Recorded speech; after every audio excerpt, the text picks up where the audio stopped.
Hi, I'm Ricky Fort and welcome to the Real Estate 101 podcast. Join me as I lift the lid on the real estate industry and share some great stories from behind the scenes. Like and subscribe and enjoy this episode.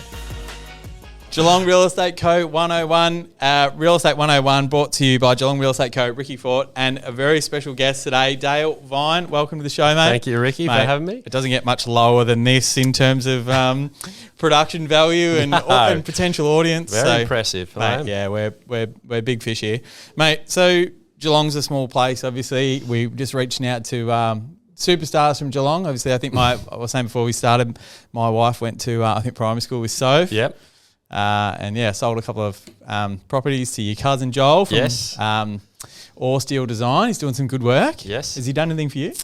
He made a little fire protective grate for the kids. It looks a bit better than the standard ones, but because I hear you pretty much had to landscape his whole house for free. Yeah, it's no, not for free. He did pay me, thank God. That's but all right. No, he's good, Jolly. Okay, so the favours go both ways. Yep. I think Joel's done a bit of work on the block too. Like he's has. Yeah, obviously I feel like that's where a lot of people are going to recognise you from. Obviously the show, but mate, it's pretty casual here, as I said before, and I think talking shit, you and I can make that work. But I guess I want to go way back. Like just tell us a bit about obviously did you grow up in Geelong? Like friends? No, I didn't grow up in Geelong. I'm a country boy from up in the Mallee, so grew up in a tiny little wheat, sheep and pig farming town called Ohhh. Yep. You probably have never heard of it. No, I have. An hour south of Mildura. Yep. I think back in the day, when I was living there was probably not quite 1,000 people there. And I went back literally about a month ago after a 10-year hiatus, and not much has changed. So I don't think the population's grown, and there hasn't been much coin being put into the town either. So good to know something. Have you still got friends and family up there? Or? Still got Nana, yeah. So we went up there for Pa's funeral because, he'd passed away, unfortunately. But, they're both kicking on there, and one of Dad's sisters still in Ohhh as well. So. Nice. So what brought you to Geelong? Geelong ended up being I sort of did Bendigo for high school type years. Yep. And then after that, stuck around in Bendigo for a couple of years. Mum and my sister both moved to Melbourne, and eventually I sort of followed there. I didn't love Melbourne, so then I ended up... but coming from 1,000 to Melbourne. Even Bendigo was a shock coming from Ohhh, but ended up in Melbourne for a little bit, and... from there, I ended up taking up a landscaping apprenticeship, and my boss ended up moving down to Aireys Inlet. So I only had 6 months left, and I didn't want to start with another company to finish it off. You just followed him down? I followed him down because a lot of mates from high school in Bendigo were doing uni at Deakin down here. So just lived in a lounge room with them until someone's bedroom opened up. Love it. Yeah, and then the love story from Eureka, like most of people in Geelong. You met Soph at Eureka? Yeah. At Joel's house at a barbecue, birthday first, and then Eureka. So it was sneaky passion, the dance floor. The classic Geelong relationship. Love that. Back when we were doing Jaeger bombs and good stuff. My folks actually had a pub. Do you remember the Max? Yes. I think it's called the Deck now, but it was a great place to network and meet girls when your folks had a pub and just giving girls free drinks. It was it was a license back then. It was great. Mate, so tell us a little bit about the landscaping business, because obviously you've got little things that pop up in your life that have probably taken you away from landscaping, but you were saying before we started shooting that you still genuinely love it. Yeah, no, I do. Helps on days where the weather's like this, where springs come out and it's nice and warm. But landscaping, I've always been like a outdoors sort of person. My grandpa sort of got me into bonsai at a young age, and killed the first one with love by watering it every 5 minutes until it was pretty much drowned, and then from there I've got a lot better at it. But I don't know, I sort of, from plants point of view, I sort of took a real interest in that first, and then just got interested in all sorts of plants, and followed it through a horticulture course to start with, and then from there I think a young apprentice from a local bloke in Melbourne come in to the horticultural class and said, my boss is looking for another apprentice. And I think every young bloke in the course who was sick of studying weeds and things at the time put their hand up and said, we'll all apply. And I think I was about one of two that were non-smokers. And that's what got pretty you the much got me in. So, yep. yeah, and from there, I haven't really looked back, just sort of been interrupted, like you said, by bits of tally and other stuff. So, yeah, it's... So how you were about the same. How old are you? I'm 40-something. I don't know, maybe 1 or 2. I think 1, yeah. We'll check out the LinkedIn profile. But, yeah, I guess, obviously, we can't have you on the show, mate, and not talk about the block. So, yeah I guess whose idea was that? Yours, so? Well, I think it got rebooted when they had a 10-year break or something when they were doing it up in Bondi with Jamie Jury, I think was the host back then. And it was a completely different sort of because you were 2012? Yeah, 2012, which we filmed doing it in 2011. So it was in Melbourne? Yeah, in Dorcas Street in South Melbourne. Oh, that's right. So they did a fair few around that same area. I think it was working for them real estate-wise, I guess. But... yeah, it was just one of those things. We watched the revamp series when they got Scotty Cam on board as the host, and that was in Richmond. And we just loved watching that series. And then at the end of it, it come up, do you want to apply for this? And Soph and I were literally just been married maybe 4 months beforehand and got back from... honeymoon. Where was the honeymoon? Just Bali, somewhere pretty close. Yeah, just a villa by ourselves and up in Ubud in the rice farming country for a bit of something different, and it was nice. And then we come home and literally applied. Soph had a ongoing position at a primary school that she'd got up there in Stonington. And what school was that? Stonington Primary, and we're living in Glen Iris in a little shack that they... I think they trucked down from Bendigo, a little miner's shack, and placed it right in the middle of this real ritzy street with beautiful houses. And then there was this little shit box that was ours that was just sitting there, just completely different. And so all our neighbours were just... really great, amazing people with big established families, and then there was just us two little renting people that had just been married sitting in there. So no, it was good. And then we sort of just applied and didn't expect much of it, but we must have applied right at the end of cut-off for applications. Yeah. So as soon as we sent it in, I think Soph's a graphic designer. She sort of did the video herself and edited it and sent it away with a song on there and everything. And within a week, they contacted us and said, "You're into the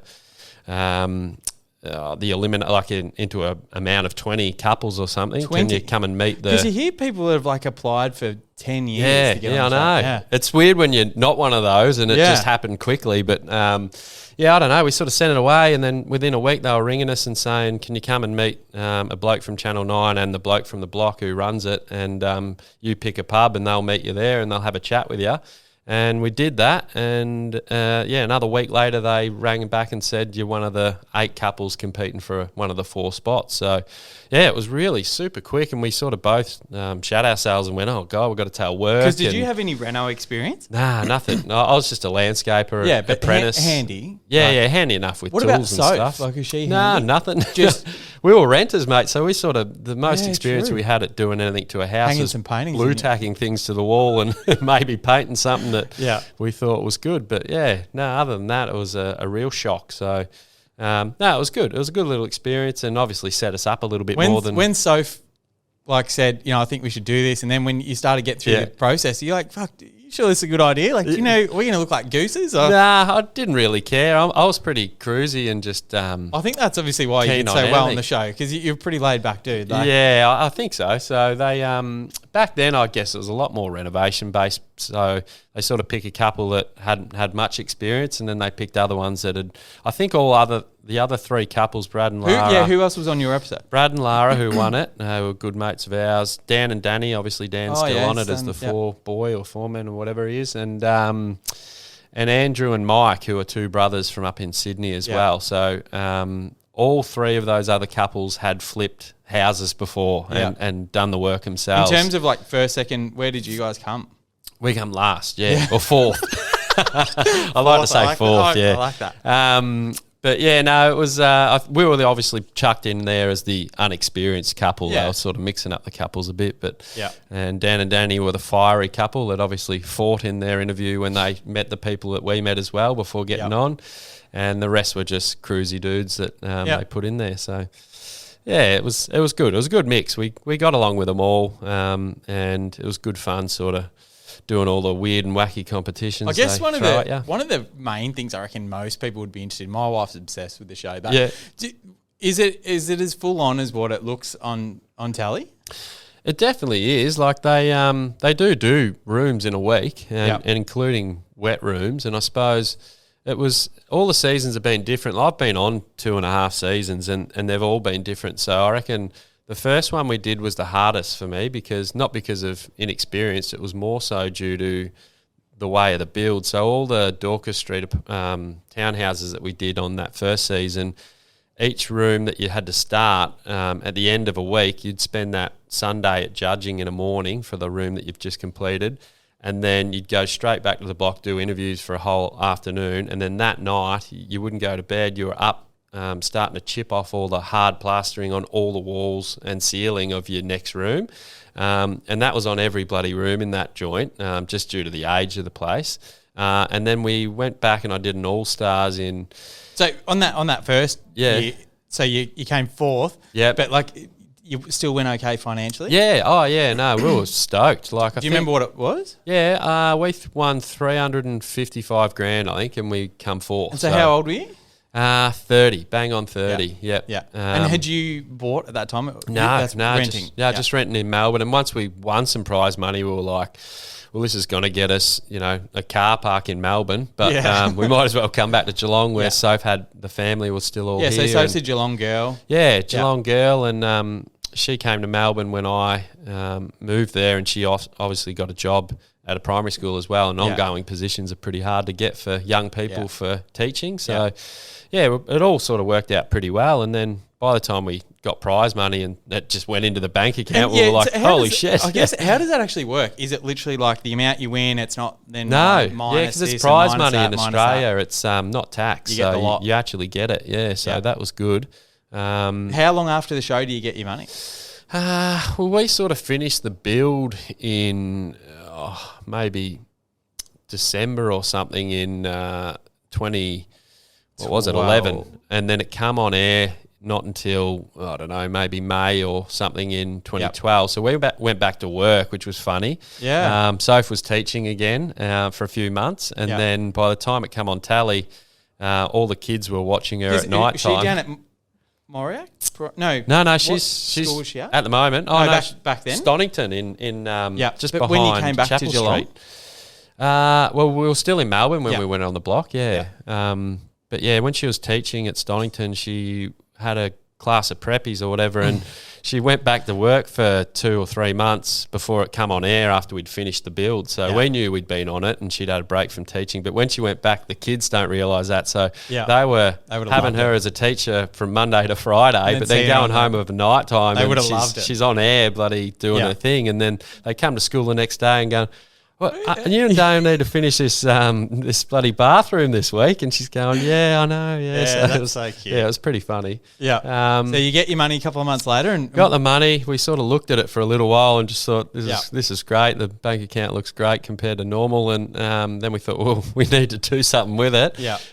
So then when we got serious about buying, we thought it has to be back in Geelong where it was more affordable. What did you end up buying? Yeah, we're still in the house that we bought, actually. Nice. So we ended up buying, we bought a 4-bedroom house, just the two of us, because we thought we want to... Future-proof? Yeah, future-proof it, grow into it. And a few people, Soph's family thought we were crazy buying one as big as we did at the time, but we're glad we did now. So we filled all the rooms. We've got no spare ones now. Belmont, So nice. Runs on the back of the reserve that runs all the way through there, which we never really knew existed. And I don't know, we just sort of went for a heap of open houses in all different suburbs, and this one just popped up. I think someone bought it and then the finance fell through, so it come back on the market a month later. And just popped up and thought I'll go to that inspection, and just fell in love with it. There was heaps of storage underneath for me, and big house, and we thought, this is perfect. So Any memorable experiences of houses that you looked at that with Goose real estate agents or? Not really. There wasn't too many. Did you look at a heap? Or? We looked at heaps, yeah. So we looked at literally all suburbs too.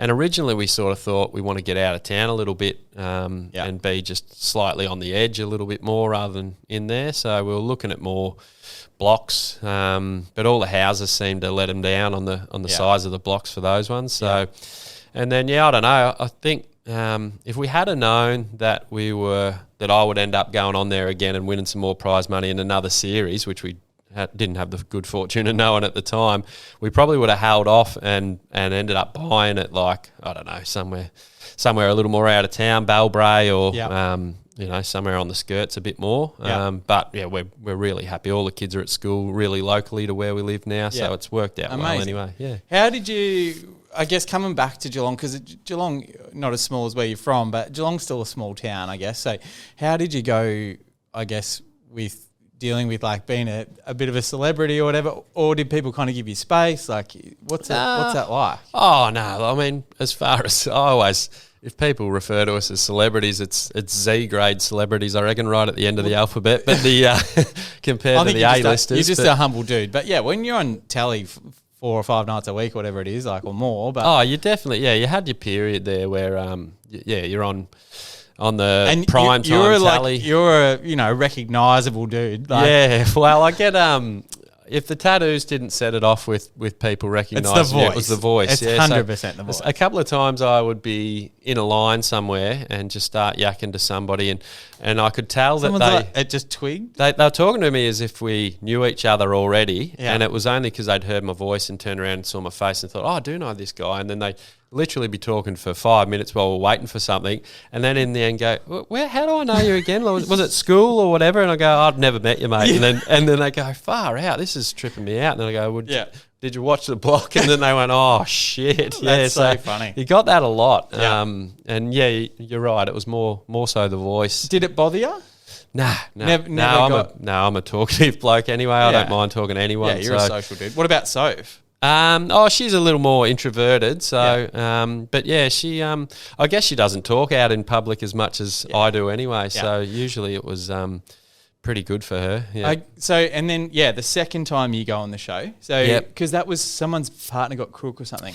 So I literally got a phone call when we got back, and we'd actually bought our house then in Belmont, and we were living there, and I was back to landscaping, and I actually had a project on the go that I was doing someone's backyard, and the head wig of the block called me, and I said, g'day mate, and hadn't talked to him for a month or so, and just thinking he's checking in. Just checking in, and I said, how's the series going up there? And well, actually, I knew they were doing an All-Stars up in Sydney with Dan and Danny. So that was in Sydney, that one? Yeah. So in Bondi, and in the end he said, well, are you sitting down or standing up? And I said, standing up. We want that money back. Yeah, well, he goes, we'll sit down. And I was like, far out. And that's, my mind was going to something negative. Of course. And he said, no, well, here's the situation. We've got Mark and Duncan from one of the original seasons on this season, and I didn't know that at the time. And they said, and they're both 10 years older than they were when they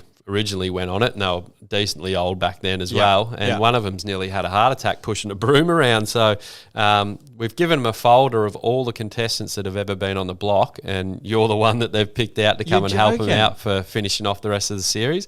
And I was like, yeah, right. And I said, that's pretty cool of them, because I'd met them once and had a beer at a block road show that we did after we'd finished. And then they said, can you get up here by tomorrow? And I said, mate, I've got bloody a Kanga machine hollowed out that's in someone's backyard and all this shit ordered. And we'll take care of it? Or? And no, they said, we'll give you 24 hours then and sort that stuff out, and then we'll give you a plane ticket and come up here and tell Soph, obviously, and talk it through with her now and give us a call and there's back. Obviously at that point you don't know necessarily that there's an opportunity to be remunerated or win anything. So at that stage it's just doing it for fun. Well, no, it was a bit different for that one, because I was a ring-in. They were basically going to pay me to be there per day that I was going to be there. So there was still like probably half a series left though. So I just thought, that's better than I'm getting paid to be landscaping. And you obviously enjoyed it and you had fun. And so I went and apologised to the customer? A lot to the person's backyard that I was in at the time. Did you hand pass it or it just waited till you got back? No, they were pretty cool with it. They said, well, it's not ideal, but, this is a weird opportunity, so off you go. And, so did you ever finish the job? Yeah, I did. Yeah. I was working weekends and everything to knock it off quickly as soon as I got back. But, anyway, they flew me up there and we got it done, and those boys didn't go too well, so I'm probably pretty thankful it wasn't a prize money type situation that I signed up for up there, and then come back. And I think good that they, I guess, obviously could help the boys in terms of that it didn't come out of their prize money if they won prize money. Yeah, absolutely. But also you weren't doing it for nothing. No, exactly right. I think it would have got pretty messy if they were, who gets a what? Three-way you want a three-way? Yeah, that's right. So, that worked out well, and I think the producers at the time, Julian, who rang me, who's in charge of the block itself, he was kind of hesitant. The boys told me later on that when they said, Dale will be the one we'll call up and get doing, we've still got landscape week, he can do that, and he's a good tradie anyway, and so he can help us out. Anyway, they said that they pushed back a bit and said, you sure? Who pushed back? The producers and the people who run the show. Really? And they said, you sure you could have this guy or maybe this one, or, and sort of said, trying to throw them away from me a little bit. And I thought, geez, that's interesting. And then it was only because they'd already decided that they were going to pair Brad, who was from Brad and Lara in our first season when I was on there with Soph, with myself up and make an all-boy team to go against the twins that they were getting back for another sort of series, fans versus favours. It was going to follow that series up there in Sydney. So I had no idea about that. They hadn't even told me about it, but they already knew that that's who they wanted to pair up for it. So they knew that I was already probably going to be coming back in their mind for the next one. So they're like, you can't do we really have him three? Yeah, no, that wouldn't work. But they did. So it was funny. So once I finished that, I was like, geez, who bloody does the block twice? That's interesting. And then he said, while you're here, next season, do you want to come back again? I said, look, mate, there's plenty of people in Australia that are keen to be on the show. Like I said before, people have applied for 10 years. Yeah, I know. But I said, bloody hell, if you want me, Has I'll anyone come. been on it more than you then? Not as a contestant, no. So there you go. Right. Yeah. Pretty good title, I guess. It means nothing. So, and then obviously the third time. Yeah. Prize money again. Where was that one? No, we did. That one back in Melbourne? Yeah, it was in Albert Park. So Melbourne, Sydney, Dorker Street, Sydney, Bondi, and then Albert Park. Yep. Yeah, so that was an old Mushroom Records building, and it was a really cool building, and that was completely different again because unlike that first series where we were basically pulling the rooms apart before we'd even start them and doing all this extra work physically, this one was like a brand new build within the frame or the shell, outside shell of it. I think I remember that. And all it was just filling in each room with framework. So that was bloody, compared to that first one, it was simple, I thought. So, we really enjoyed ourselves on that series, and had plenty more meals out at night time and things compared to that first one where we basically ordered pizza and, if we weren't working so hard, we would all gain bloody 50 kilos. But, it was good to do a few different mixes as to how they go about it as contestants. And then so prize money for that third year? I think... I think Brad and I ended up splitting like nearly bang on 500 grand between it. So we got another 250 grand's worth of prize money. So like I said, if we had known that was coming in, go out to series, we would have probably bought a house on the outskirts. It was maybe worth a bit more, but it's all worked out how it has anyway. So have you invested in Geelong outside your house? No. We're terrible at investing. I've done a lot of, before kids, when we got our house, when we bought it, I did a lot of renovating there, and I'm glad I did it early because I've got zero time now to get it done with the kids. So we've literally got one bathroom left to go and one little pocket out the back to finish off now, and I've sort of dragged those out because I think once I finish, what's there to do? So it's been good fun. And money wise, we sort of just sunk what we could into this place and try and pay it off, and then just bloody live a bit more cruisily compared to. Yeah, I get that. From a real estate perspective, I guess tell us a bit about what you've. What experience you picked up from working on the block. So did you actually get to pick your own real estate agents? Or we did, yeah. We picked our own on there.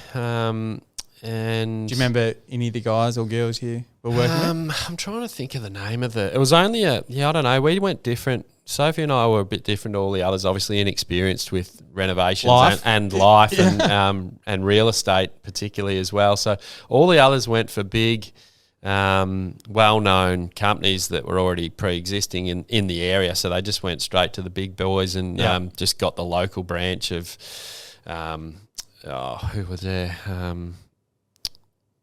God, I can't even remember the big ones, but all the ones that everybody knows in every city, they hit up, and it was probably Buxton and oh God, I'd be stretching, but we went and just got this local bloke that was like around the corner. He had a small little office, and he probably only and had so probably the producers in that way, like, staff. Are you sure this is a great idea? Yeah, they actually did for a little while. Said, I don't know, because they've obviously got a vested interest that needs to financially work for them.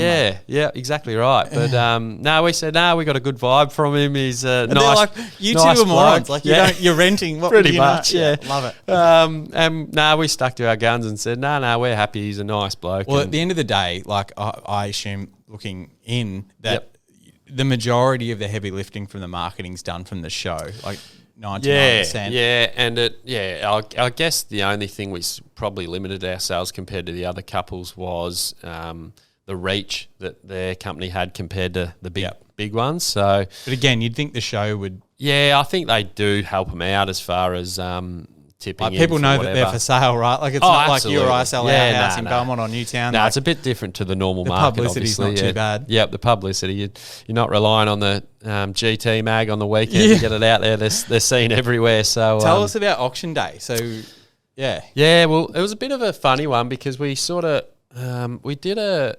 competition to knock some coin off our reserves just before we got given our reserve prices. Yeah. And our season was a funny one where there was 4 houses. Brad and Lara's house, which is the third one, was a lot bigger square metre wise, even their block as well, compared to ours.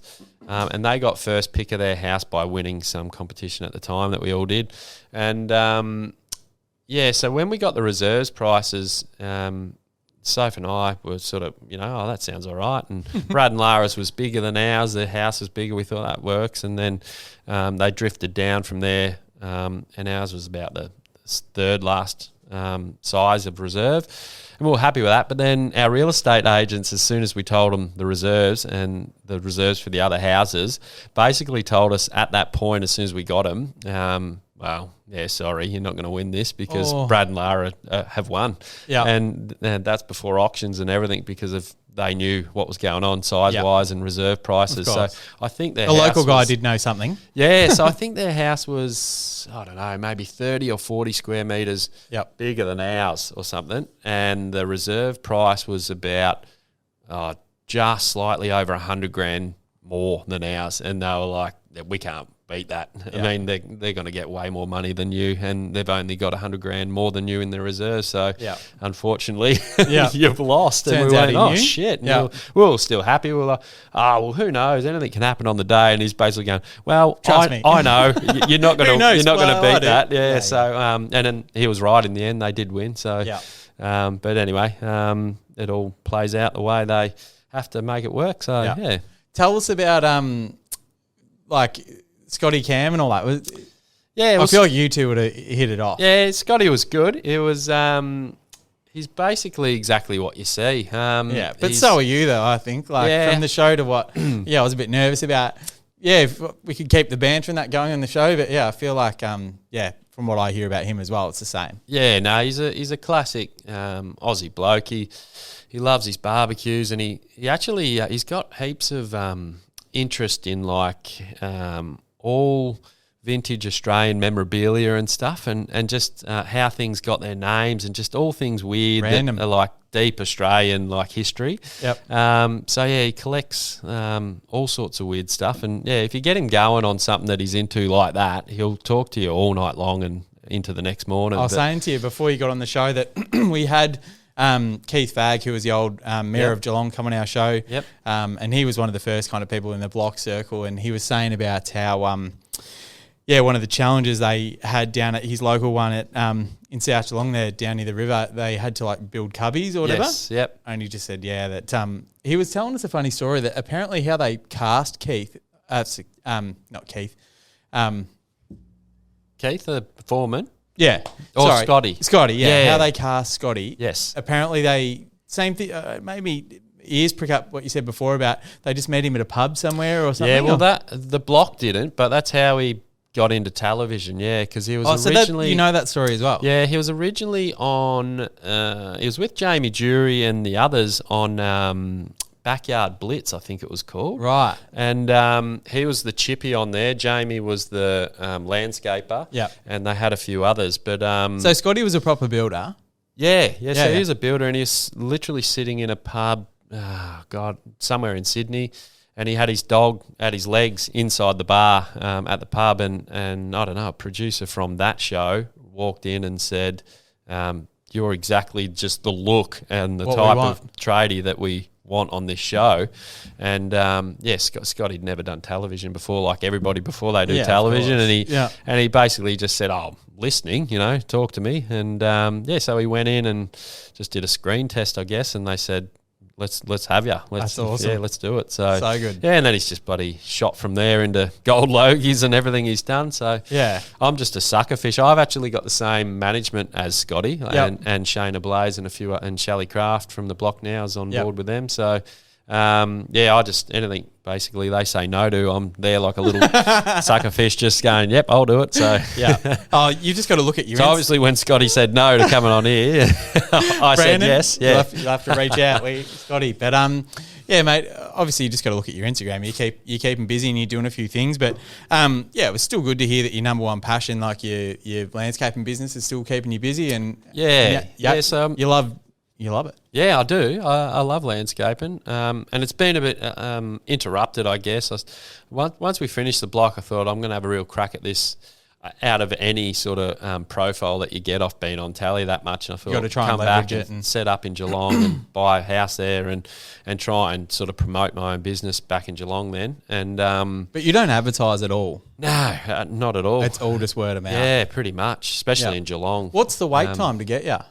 At the moment, a few months off at the moment, not this year anyway. So, but it's been funny because I booked in 3 domestic projects that I designed and did at the start of this year. So you do design as well? Yeah, and then I did 3 projects at the start of the year that I got completed, and I was just waiting for another season of this DIY show, Divine Living, that I'm doing as well. Yeah, on 7/2 to kick off filming again.